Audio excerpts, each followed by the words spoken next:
what it's like to get a Pedretti game from shipping to set up in your home, how does it compare to the other remakes that are out there right now, and how to get you $500 off of a new unbox FunHouse Classic or LE Edition.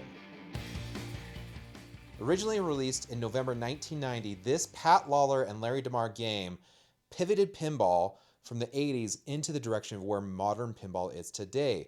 This game was the first game to reward you for completing the modes or the challenges set forth with its own final mode or mini wizard mode, which is Super Frenzy on this one. FunHouse originally sold over 10,750 units back then, and it surprisingly holds up to today. When I first got into pinball 14 years ago, a beat-up FunHouse was selling for $3,100.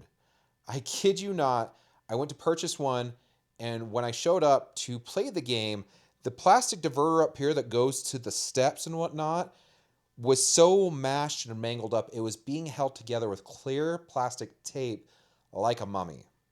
This was one of the games that really took my interest when I first got into pinball as well. I know there's games like Medieval Madness and Attack from Mars. I love those games. But there was just something different about FunHouse. It's something about a talking marionette head that is interacting with you as you play the game, happy at first, but getting progressively more agitated as you shut down his funhouse. The funny quips, the talk, just everything about this game captivated my imagination and made me think this is what pinball should be. So if you've been listening to LoserKid now, you know that I got to play this game back in October with Larry DeMar at Pinball Expo and absolutely loved it. I was stunned with just how amazing Pedretti had put these games together and everything that they had done. So I've been on again, off again with Zach about, do I get one, do I not? And I finally pulled the trigger. I sent him a message saying, hey, what's your timeline on getting me a funhouse? He said, I got one in stock. I can ship it tomorrow. That's Zach and Nicole Menny at Flip N Out Pinball for you. They always take care of their customer, and he did not lie one bit. The next morning, I received an email from FedEx saying, hey, we can get this to you by next Monday. Friday was the 4th, so it was a holiday, so usually it gets to my house within about 4 to 5 days. But because of this situation, I was getting it the next week. The nice part about FedEx now is with their direct ship, I get to set my schedule and my time of when I want this in my house, and I want it as soon as possible. So it was Monday from noon to 2. When it first showed up, I did the round around the box. Noticed that the tip and tell that they put on this game, which is a safety warning showing that if the game had been flipped over or whatnot during shipping, was missing. It had been ripped completely off the box. So I was a little nervous, but as I inspected the box, I noticed overall there was nothing damage-wise to the box that should concern me. So I signed off on FedEx, sent them out the door, cut the straps, and I opened up the box. I slid it down the front of it, opened it up, and the first thing I noticed, there's almost no foam or padding inside this box at all. On top was a 24 by 24 by 2 inch thick piece of foam that they just kind of stuck on top, and then they just strapped the game down to the pallet, stick the goodie box on the head, and put the legs at the bottom of the game, at the bottom of the box. So I was a little concerned of what was going on here. It wasn't exactly what I've been accustomed to. I've bought new unbox before between Stern and CGC and with P3. So I just was kind of taken a little bit back about the shipping. But as I opened up the goodie box to put everything together, I noticed that the game was very solid. It was pretty quality as I was putting it all together. I wasn't a big fan, though, of the goodie box. I'm used to everything being in a goodie bag, just kind of stapled on the inside. Their goodie box is a good-sized box, but it's all held together on the inside with styrofoam. Because the styrofoam had been jostled, or whatever it may have been, everything kind of just shifted underneath all the styrofoam and just kind of mingled together in the bottom of the box. Personally, I think they should change that, but that's just something that is a personal preference to me. I got the game, legs on, rolled it into my basement, and I started looking for the keys. I was like, where the heck are the keys? I looked in the coin door. I started looking at the typical places, seeing if it was zip tied to the plunger. I get out the manual. The manual, by the way, amazing. This thing is awesome. We'll get to that, though. So I go through the manual, and in the setup instructions, it says, go through bag B. This is where the extra rubbers, where the extra stuff is at. The keys should be in there. Open it up. Keys were not in there. So when I couldn't find the keys, I decided to go through my modern pinball machines, and lo and behold, one of my newer games actually had keys that matched the FunHouse. Once I got it opened, the back glass keys were on the inside, and they not only matched the back glass, but also the coin door. So it worked out great. Whenever I get a new unbox pinball machine, I know there's always going to be some tweaking. There's not been a single game I have ever bought that out of the box plug and plays. There's got to be something that's going to happen. With FunHouse, it was no different. The upper flipper was a little too tight, so it was sucked to the playfield, so it was sticking when it flipped. It's easy just loosening the nut, raising it up, tightening that nut. There's been a couple of switch adjustments, just a little bit of bending and tweaking. Overall, though, nothing terrible, right? No soldering, no broken plastics, nothing like that. Everything has been great. And it's something that I think if you're going to buy a new unbox and you're not used to this, get someone that does know how to do this, or go through the videos online, because it's something you shouldn't be afraid of. It's very simple. It can be frustrating, though, if you don't know how to do it. So lean on those around you. Overall, though, the game's been pretty amazing. Once I opened up the hood, I noticed the fast boards all over underneath the playfield in the back box. They all look great. Fast is getting more and more and more into manufacturers' games. They're proving to be quality. I'm not seeing any issues. There's no hiccups with the software. That's been great.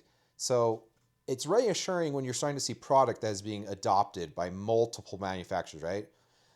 This game itself has been very, very sturdy. It feels like a classic Bally Williams game. When I play my World Cup Soccer, when I play my Shadow, it just feels solid. The game itself plays smooth and amazing.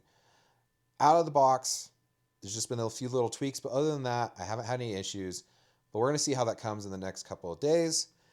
But let's be honest, if you've played a FunHouse from the 90s, it can be hard to find one that hasn't been well loved. FunHouses have been around for 35 years now, and so they're usually pretty well loved. Like I said earlier, the ramp, the diverter being held together with clear plastic tape. I've seen one with chunks of the playfield missing. It's a FunHouse. It is what it is. Overall thoughts, the shipping needs to change. There at least needs to be some padding added, and I think, this is personally me, they should switch from the goodie box to the goodie bag and put a plastic in there for my key. The classic version does not come with the 2.0 code. For me personally, I didn't find this to be a big issue. If you're looking for that 2.0 code, go with the LE. I personally prefer the classic edition over the LE. Nothing against Brian Allen. His artwork is great. To me, artwork is very subjective. It's not for me, but I know plenty of people out there that love Brian Allen artwork, and I think if you love Brian Allen, you're going to love the LE. Plus, you get the added bonus of the 2.0 code. Like I said earlier, the manual that comes with this thing is amazing. It's laminated, it's spiral bound, it is really great quality. This is like hard copy, well, plastic bound. It's really, really nice. It's easy to flip through, and everything in there is dialed down to a T. You're getting still the old diagrams and schematics, plus the upgraded stuff from the wiring of the fast board and all the stuff that they did. The game itself is great when it comes to quality.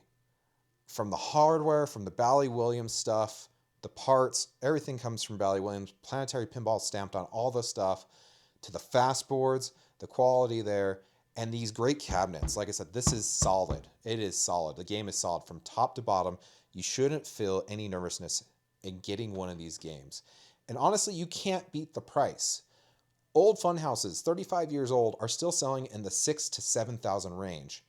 And is it well loved? Is it restored? We don't know. These right now are going for $74.99. If you go to flipnoutpinball.com and you type in LoserKid in the discount code when checking out, doesn't matter if it's a classic edition or if it is an LE edition, you will get $500 off. And for a classic edition, that gets you under $7,000. And that is less than a pro, which is amazing in this climate right now. And I've researched it and looked for you. These games are retaining their value. These classic editions are reselling anywhere from $6,500 to $7,000. So it's almost taking very little risk if you decide you want to get one of these in your house and it's not what you decided you wanted, or the code's a little too simple for you. But honestly, it is a wonderful game. If you're in Europe and you want to take advantage of the discount, go directly to Pedretti's website And when you check out with a FunHouse, you put in the discount code LoserKid. For me, this game is a no-brainer. But then again, it is nostalgic to me. I've talked to people where FunHouse doesn't do anything for them. Get out. If you've never played a FunHouse, get your hands on one. Doesn't matter if it's the 90s one or if it's the new Pedretti one. Give you an idea of what it's like. They're fantastic games, especially for beginners and novices.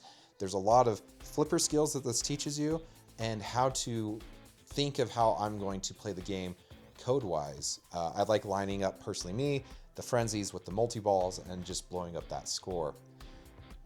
There's something simple about this game that when you start playing it and Rudy starts harassing you, it just puts a smile on my face, and I love it. I love playing FunHouse. I'm excited to get more time on this. It's hard for me to get time on this because I'm fighting my kids for it. Every time I turn around, my kids are on this game playing it, and they're loving every second of it. If you want to get a hold of us, we are LoserKid Pinball Podcast at gmail.com. You can get a hold of us on all the socials at LoserKid Pinball. That's Facebook, X, Instagram, TikTok, of course, YouTube. Hit like, subscribe.